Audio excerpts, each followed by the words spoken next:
وقذف في قلوبهم الرعب يخربون بيوتهم بأيديهم وأيدي المؤمنين فاعتبروا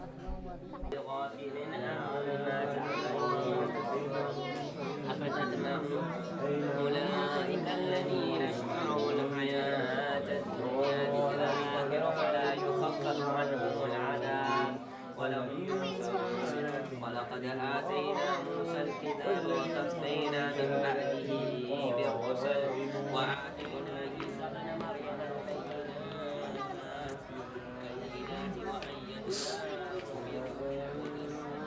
كلما جاءهم رسول بما لا تعمل قليلا ما ينظرون ولما جاءهم كتاب من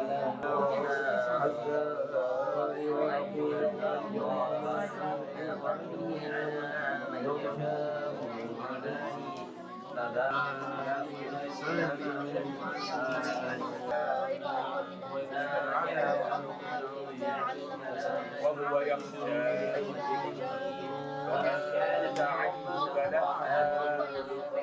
So Salam Institute is the first of its kind in Western Massachusetts. It's a full-time memorization program for Muslim children. And not just children. You'd be surprised. We also had 3 to 4 adults who wanted to partake in this. Our program, we have a full-time memorization program. That program runs daily. So in the morning, the child will arrive at 8 a.m. The schooling is provided by GCVS, which is a state accredited online learning homeschooling platform. So they take care of the academics. However, we do provide proctors. So the proctors will tend to the needs of the children. Children are given multiple breaks throughout the day. Then they have a lengthy break, and after that lengthy break, around 3 p.m., they'll start the Quran memorization. The Quran memorization class runs from 3 till 7:30. So it's a long day. Initially, when we started, I was quite reluctant. I was quite hesitant. I had my concerns. Uh, I had some reservations that how will this happen? You know, like it's an 11 and a half hour day for a child. And surprisingly, I was blown away. These children, the energy they have and the way they just breeze through the day. And they all hard working to the end of the day, 3:30 onwards. You'd think that there might be a lapse in energy, and there's not. There never is. So we run 4 days a week like that. Fridays is given off, so they just do the schooling from home. And then Saturday morning they have a class from 8 a.m. till 12 p.m. So like that, our objective is that we try to get 15 to 19 hours, 15 to 18 hours at least of in class, in person teaching and learning with the guidance of the teacher. بالإيمان فقد ضل سواء السبيل ومن يتبدل كفر بالإيمان فقد ضل سواء السبيل ود كثير من أهل الكتاب لو يردونكم من بعد ود كثير من أهل الكتاب لو يردونكم من بعد إيمانكم كفارا حسدا من عند أنفسهم من بعد ما حسدا من عند الله عند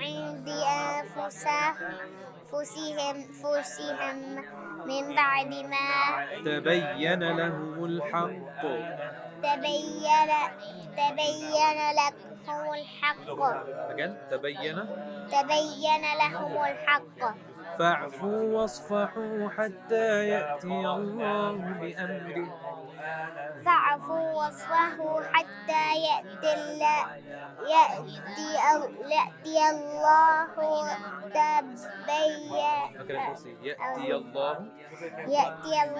بأمره. Also okay, this. إن الله على كل شيء قدير إن الله على كل شيء قدير. وأقيموا الصلاة وآتوا الزكاة وأقيموا الصلاة. So Muslims have been in the US historically for a long time. However, the influx of immigration in the 80s, 70s, 80s from particularly South Asia and other regions, we saw that Muslims came in and then really started to establish mosques and places of worship because communities started to form. People came and actually were hand-picked communities they wanted to move to because they knew there was a religious community there. There were people who were like-minded. They were Muslims, and there was opportunities for them to educate the children. However, the gap in the Western Massachusetts and bordering Connecticut as well, the gap in that particular area was that the focus was on building a mosque, a place of prayer, and then offering Sunday school to supplement the child's learning and to help the child learn their religion, learn what Islam is, learn the recitation of the Quran, etc. When I moved here, we felt that that was not going to be our approach. Our approach was going to be a more intense approach where we wanted to offer a daily after-school program. Because one day a week, a Sunday school, 3-4 hours, it just wasn't sufficient. And there was always gaps in the child's learning of being able to recite the Quran as well as engaging with Islamic studies. So we started the after-school program, and Muslims have been here. Like I said, the first mosque probably opened over 30 years ago in the area. But to date, every single mosque in the area was still inviting reciters from out of the country to come and recite in the month of Ramadan. So they weren't able to produce their own huffaz, as we say in Arabic. Huffaz is the plural of hafiz, who's a memorizer of the Quran. They were unable to do that. So we felt that that was a gap, and we really needed to fill that gap in because great things don't come out of a vacuum. There needs to be some foundations laid, and then there'll be the emergence of people who will really make a difference to the Muslim community in this area. So that's the reason we went back to the basics and said, okay, we will offer a memorization program, Quran memorization program, alongside the first Islamic seminary in this entire area. So the Islamic seminary will focus on Islamic learning, advanced Islamic learning. And for students who want to pursue that further, we will give them the guidance and the opportunities to do so as well. My name is Nafim Chaudhry, and I am the head of Hifz department here in Salam Institute. And I'm the main teacher for Quran and teaching and making sure the kids are learning the tajwīd, which is basically to perfect and fix the recitation of the Quran. And we're glad and we're very happy that we have many students from different ethnicities and backgrounds. So we have some kids from Sri Lanka, some kids from Pakistan, some kids from Egypt, one family from Laos. So it's a very diverse and good background. So for myself especially, I'm a non-Arab, and when I was learning the Quran, I found it initially quite difficult, but it became a lot easier as time went on. So I have that experience to deal with the kids who are basically non-Arab and the struggle when it comes to reciting Quran. And a lot of kids are different, right? Some kids, again, they like to listen to the Quran, and by listening, it helps them understand and maintain the Quran and memorize it properly.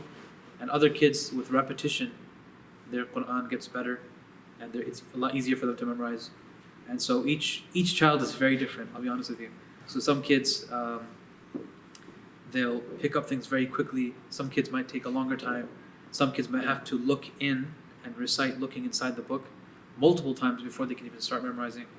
So each kid is different, and here what we do is it's tailored for each individual, the way they learn and the method of learning and whatnot. My name is Nuh Razan. I'm 16 years old, and I was born in Sri Lanka, but I currently live in Massachusetts. So in Salam Institute, I started on September, and yeah, this is my first year here. Well, one of my first teachers was Hafiz Nafim, the head of Hifz here, and I started last year, and I memorized about about 3 chapters. The teachers they help us learn. When we get our new lesson, they help us learn it. They make sure that we're reading what we read correctly, and if we make a mistake, they help us fix it. I want to leave as a hafiz, so someone who memorized the whole Quran. But it's very important to me. It means a lot because it's our guidance, and whatever questions we have, the Quran will answer it for us and will guide us. I feel very peaceful, a sense of tranquility into my heart, and it's a nice feeling. I practice almost every week at school and home and here at Islamic. I feel like happy because sometimes when I'm sad, I just feel like reading Quran, so I start reciting, and then I feel happy. إن الله بما تعملون بصير إن الله بما تعملون بصير. وقالوا لن يدخل الجنة إلا من كان هودا أو نصارى وقالوا لن يدخل الجنة إلا ما كان هودا أو نصارى. تلك أمانيهم قل هاتوا برهانكم إن كنتم صادقين. قل هاتوا برهانكم إن كنتم صادقين. Is that enough? You have until Monday to learn it, right? So you got plenty of time. It should be enough, right? Yeah? Make sure you do it till there. You have until Monday, like I said. Plenty of time. Got a whole day. Well, actually, you have from 12 o'clock today all the way until Monday to learn it, right? Yeah. Yeah, so you have plenty of time, inshallah. So what I want you to do now, before you start memorizing it, go back and looking in, recite it 15 times over. I had to leave at 12 o'clock. That's fine. But just recite it 15 times over and then come back and read it.